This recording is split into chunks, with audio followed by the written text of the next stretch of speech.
nature, volontairement ou involontairement, même non rejetés comme des produits que nous consommons depuis des années ou au contact desquels nous sommes familiers depuis des années. On s'aperçoit aujourd'hui que certains de ces produits que l'on croyait parfaitement inoffensifs se retrouvent dans notre organisme, soit directement, soit par la chaîne alimentaire, soit par l'air qu'on respire. Donc il est absolument impossible de dire que les droits de la nature et les droits de l'homme ne font pas un seul et même état de droit, en fait. C'est une chose, nous sommes partie de la nature, ce que nous fabriquons se retrouve dans la nature, se retrouve dans nos organismes, et quand on parle du droit à la santé de l'être humain, par exemple, et des droits de la nature, il y a une relation absolument étroite de cause à effet entre la santé humaine et l'état de la nature. Que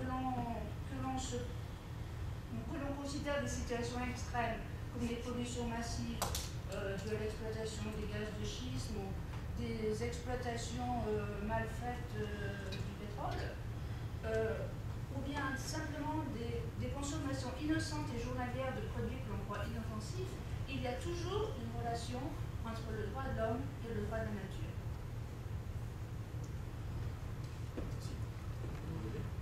Votre idée, et nous avons cette idée, comme je vous ai dit, dans la pratique, c'est pas la même chose. On a essayé, comme Équateur, d'introduire une résolution sur ces sujets dans les conseils des droits de l'homme. Il y a l'année passée, non, pardon, en 2012. Et on a trouvé que seulement 3 ou 4 pays, je crois que c'était la Cuba, le Venezuela, qui ont dit bon, on va vous aider, mais parce que nous sommes des amis, pas pour notre frères et sœurs. Et pour le reste, non, le reste a dit non, ici on ne trouve pas qu'on doit parler sur la nature. Mais en tout cas, il y a une tendance, et j'espère bien que ce sera le cas. J'ai eu la possibilité, je vais vous donner un exemple aussi, j'ai eu la possibilité de participer dans la négociation de la Convention de Minamata. La Convention de Minamata est la nouvelle convention au sujet des mercure et l'utilisation du mercure. Et on l'a signée en octobre passé. C'est vraiment quelque chose de récent. Et dans les négociations, moi-même, j'ai été en charge de la négociation spécifique d'introduire un article sur la santé dans une convention qui s'agit de l'environnement. C'est une initiative des pays de l'Amérique latine et du Caraïbe. C'est une initiative régionale. Mais on a vraiment eu beaucoup de conflits avec les représentants des États de l'Union européenne et les représentants des États-Unis, de l'Australie, du Canada.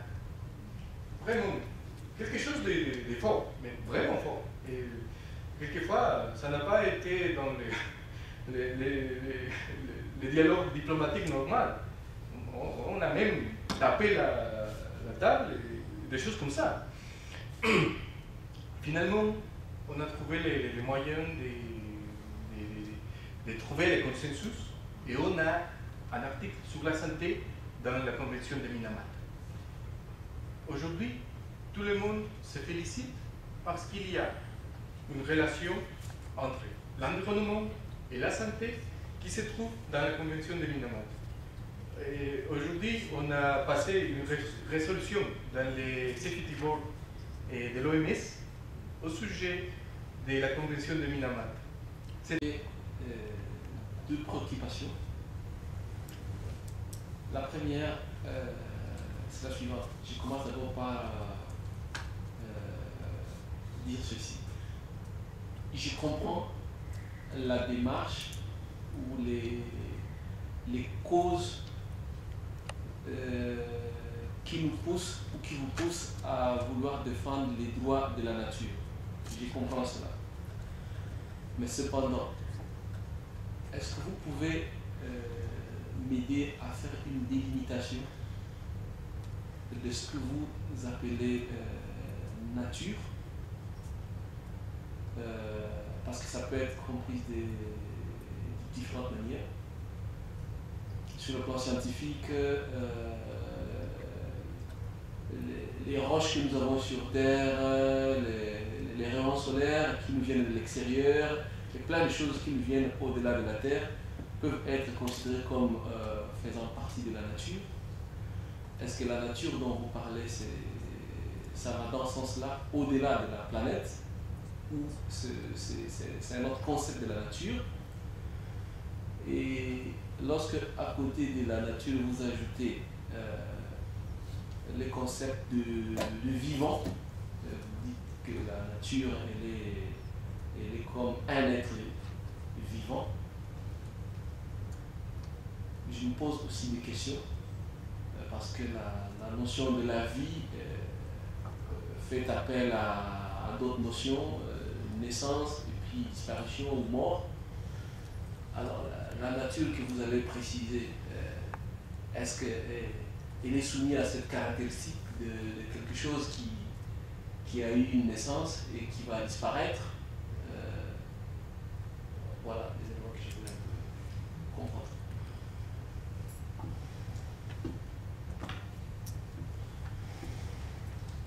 Oui, merci. Oui, non, je crois que c'est toujours bien d'avoir des questions provocatives, parce que ce que je vous ai dit, comme je vous ai dit, il y a des choses qui peut-être sont merveilleuses, créatives, fantastiques, mais on doit les justifier. Non, j'apprécie beaucoup votre question, parce que les concepts naturels, et je vais vous donner tout d'abord la réponse que hier j'ai écoutée à M. Steiner au sujet des Green Economy et Green Growth. Et j'étais surpris, je vais vous dire, parce qu'on a parlé sur quel est le concept, comment on doit délimiter les concepts Green Growth et Green Economy. Et il a dit, bon, si on essaie de trouver une définition, on va arriver jamais à faire des choses. C'était une réponse pas jolie, hein. Mais en tout cas, c'était très intéressant, parce que il n'y a pas une définition. Il n'y a pas une définition dans la Constitution de l'Équateur au sujet de nature. Pourquoi? Parce que, comme je vous ai dit, on part d'une vision différente de la vision occidentale. Même si je suis dans un pays comme l'Équateur, mon éducation a été dans les paramètres occidentaux. Et la conception, la philosophie qui est à la base pour les droits de la nature est une conception que moi-même, j'ai peut-être n'ai pas eu la possibilité de vivre, parce que c'est une philosophie des populations indigènes de mon pays. Et pour eux, la nature est basiquement l'Amazonie, les montagnes, les rayons du soleil. Ce n'est pas une conception élaborée dans la vision occidentale. Et c'est vrai que vous disiez, bon, la nature, c'est aussi au-delà de la planète. Pour moi, oui. Pour moi, oui. Oui, mais je ne crois pas que c'était l'intention des populations des Indes de regarder au-delà de la planète. Pourquoi? Parce que c'est la relation entre l'homme et la nature. Et la relation que vous avez avec la rivière, avec l'Amazonie, avec l'arbre, c'est une relation directe. Vous n'avez pas une relation avec, je ne sais pas, Uranus ou un planète qui est beaucoup loin. Et ça, c'est tout simplement pour vous dire que la conception est une conception indigène des populations des Indes. Et il s'agit de la relation directe entre eux-mêmes, les gens, société et l'environnement qui est proche. Oui. Et bien sûr, quand on parle en termes d'humanité, quelle est la relation directe avec la planète? Avec la planète. Peut-être que vous me direz, bon, mais il y a des influences, la Lune, il y a une influence, les soleils, oui. Et je ne crois pas que dans la conception indigène, il y a cette vision de qu'on doit être trop ambitieux pour faire une définition pour ces sujets. Il s'agit d'une définition plus proche, plus directe, avec la relation de jour à jour, avec toutes les choses qui nous donnent la possibilité d'avoir des produits pour manger, d'avoir de l'eau. Oui, pour moi, c'est ça. C'est au moins mon interprétation. Et au sujet des risques, c'est peur dans ces concepts. Et je vous comprends parce que c'est vrai, c'est pas si évident de dire bon, la nature est un être vivant, oui ou non? Il y a des processus qui lui donnent cette caractéristique selon la conception indigène. Oui, je trouve ça très bien cette convergence de concepts philosophiques de peuples, disons d'autres peuples. Et je pense que l'Occident a été capable d'intégrer un certain nombre de concepts d'ailleurs, orientaux, etc. Pachamama en sera un autre. Mais je pense que ce qui est vraiment important aussi dans notre activité avec WACI, c'est comment influer en réalité sur l'évolution du droit positif, c'est-à-dire de la législation. C'est-à-dire quels sont les impacts du fait d'avoir Pachamama dans la Constitution, par exemple sur le droit immobilier, ou le droit minier, ou d'autres législations, par exemple foncière, le droit de l'eau, par exemple. Et quels sont les impacts? Est-ce que ça a modifié la façon de laquelle le législateur, qui a une production constante de réglementation, qui sont à la source, disons, de ce que nous avons le droit de faire, de comment nous devons agir et comment nous ne devons pas agir, est-ce que ça a maintenant un impact sur l'activité du législateur et la qualité des lois et des règlements qui sortent de l'usine du législateur? Voilà. Oui, tout à fait. Oui, tout à fait. Parce que, comme je vous ai dit, il y a quelques parties de ma présentation, il ne s'agit pas d'une conception isolée. On doit la comprendre comme un système. Et quand je parlais de Sumat Kawsay, ce n'est pas simplement les droits de la nature. C'est tout le système qui doit être changé ou évolutionné, on va dire. Oui, et ça comprend aussi des conséquences pour les autres activités de l'être humain. Les commerces. Oui, un des impacts les plus importants, c'est le commerce. Et un des problèmes les plus sérieux en ce qui concerne la possibilité des autres pays de partager cette conception est justement le commerce. Parce qu'on a dit, bon, nous ne pourrons pas faire ça parce qu'après on aura des limitations pour faire le commerce. Et si je suis bien, quelques pays de l'Afrique, par exemple, on dit, nous aimons le concept. Mais après, si ça signifie que j'aurai des limitations pour ma production, désolé, je ne peux pas vous aider, je ne peux pas vous supporter parce que je dois utiliser les ressources de mon pays pour la nourriture de mon peuple. Et nous comprenons ça. C'est ça qui est l'objectif futur à trouver. Comment trouver l'équilibre pour ne pas endommager les autres activités dans le cas de l'Équateur, ce que nous essayons de faire aujourd'hui est de trouver l'équilibre que je vous ai dit. Oui, et par exemple, nous sommes en train de faire plus d'activités minières, mais on a créé un système législatif qui donne la possibilité de protéger la nature dans la meilleure des options possibles. Et sinon, il n'y a pas la possibilité d'exploiter les mines. C'est tout un système qui doit être changé.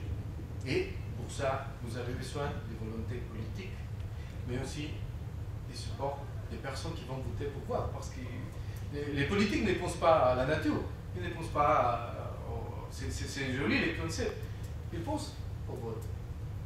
Et là-bas, c'est la situation la plus difficile à partager avec des autres pays. Parce que je ne crois pas qu'il y aura la volonté politique.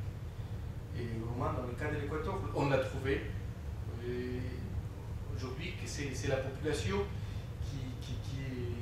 qui aime ce que la Constitution dit. C'est différent. Parce que les politiciens vont penser 2 fois pour essayer de changer les règles qui sont déjà là.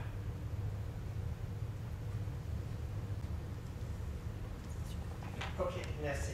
Une question que j'ai, c'est que entre l'aspect paysage et l'aspect espèce, parce qu'on peut prendre cette notion de nature un peu coupée en tranches, et le droit de l'environnement le fait effectivement, protection de l'air, l'eau, etc. Mais j'ai lu quelque chose dans un contexte britannique où on dit on protège les espèces en danger, mais en fait il n'y a pas une protection globale pour le paysage, pour la terre, pour celui où les espèces vivent. Et je serais intéressant de savoir comment votre pensée a évolué dans ces aspects-là, entre cette divergence entre la terre ou le paysage et les espèces en particulier. Bon, c'est aussi très intéressant parce que tout d'abord nous sommes membres, nous sommes partis des conventions qui protègent les espèces. Nous sommes partis de presque toutes les conventions internationales au sujet au sujet de la protection de la nature, on va dire. Et il ne s'agit pas d'une contradiction. Nous croyons que si on protège la nature, on est obligé à protéger les espèces qui se trouvent dans la nature. C'est comme une conséquence, on va dire. Oui, en tout cas, comme il y a déjà des instruments qui sont déjà là pour la protection des espèces, nous les appliquons. Et nous avons un exemple très valide et très bon, qui est la protection des îles Galapagos. On a protégé les îles Galapagos, même si on a eu des problèmes à quelques points de l'histoire, mais aujourd'hui, ils sont vraiment bien. Il y a un système bien disposé de protection. Et c'est là que l'Équateur a la richesse. Parce que, comme je vous ai dit, on peut avoir une jolie constitution fantastique, mais si on n'applique pas ça, ça ne sert à rien. Oui, et comme je vous ai dit, en ce qui concerne les espèces, il n'y a pas pour nous de contradiction. Il s'agit du parti de la protection générale, globale à la nature. Oui. Et pour finir, si vous me donnez la possibilité, j'ai oublié de vous parler d'un projet qui a été malheureusement pas bien reçu dans le contexte international, et c'est le projet ITT Yasuni, ou Yasuni ITT. Il s'agissait, on a du pétrole dans l'Amazonie de l'Équateur, et on a trouvé qu'il y a une réserve très grande de pétrole dans une zone qui est une réserve écologique. Bon, le gouvernement a dit, bien, on va protéger ça, parce que nous sommes convaincus qu'on doit le faire, parce que nous avons le droit de la nature. On ne va pas faire quelque chose au contraire. Et on a essayé de convaincre le gouvernement dans le monde de nous aider à avoir de l'argent pour les populations qui sont là Parce que si on n'exploite pas le pétrole qui est là-bas, ce sont les populations de la région qui vont être affectées. Et selon les calculs, la production de pétrole de cette région, de cette zone, nous donnera, je crois que presque 20 000 milliards de dollars. Et le gouvernement a essayé d'obtenir des fonds pour 3 000 millions, mais en condition de laisser le pétrole dans la terre. Malheureusement, on a trouvé presque toujours la même justification des pays qui ont eu la possibilité de nous aider. Il s'agit d'une question de souveraineté nationale. C'est votre problème. Si vous avez besoin, allez. Si vous n'avez pas besoin, c'est votre problème. C'est ça.